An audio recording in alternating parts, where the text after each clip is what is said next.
Words do hurt. Let's say this boy has an anxiety disorder. Perhaps he gets harassed often by some of his peers. What you may not know is that people can see this. They've been told of it, and yet they do nothing, or little. Maybe his parents have tried to schedule counseling appointments, but what if the appointments don't improve anything? This is why people need to be more aware and understanding of the mental disorders that could be all around them. Then communities become closer in regards to mental illnesses, and perhaps it'd be easier for people to open up and tell others about how their illness affects them. We think this topic should be discussed during the presidential debate. Mental illnesses are not always disabilities. They are something different. They can range from depression to Alzheimer's. There are more than 200 classified cases of mental illnesses. An estimated 50 more million Americans suffer from some form of mental disorder in a given year. 54 million Americans.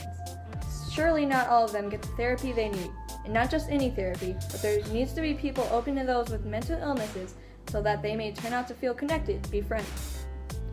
69% of people who have been diagnosed with a mental health disorder at some point in their lives are responsible for the consumption of alcohol.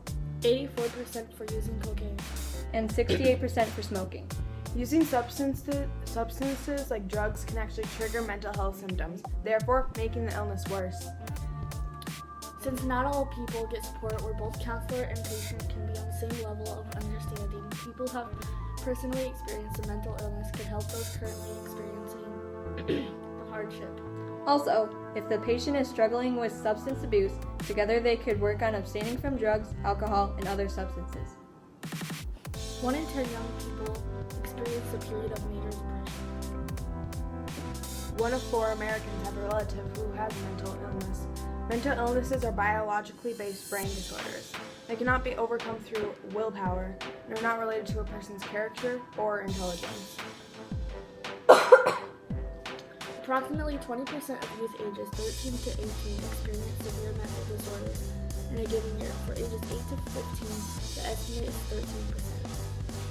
13%. Researchers are analyzing children to find out what is normal and what's abnormal, predict mental illnesses, and prevent problems that cause those illnesses. With the help of people from all nations, we can address mental illness effectively and make everyone aware. By that, back in the 1950s, the approach was put people in an institution, lock them up, leave them there. Oftentimes brutal, even though it was meant to be helpful. But these large institutions, sometimes housing thousands of people, were places where, before the era of medication or the treatments, people may be straitjacketed, chained to the bed, electric shock, lobotomies. 8 million children on psychotropic drugs. That was 2007.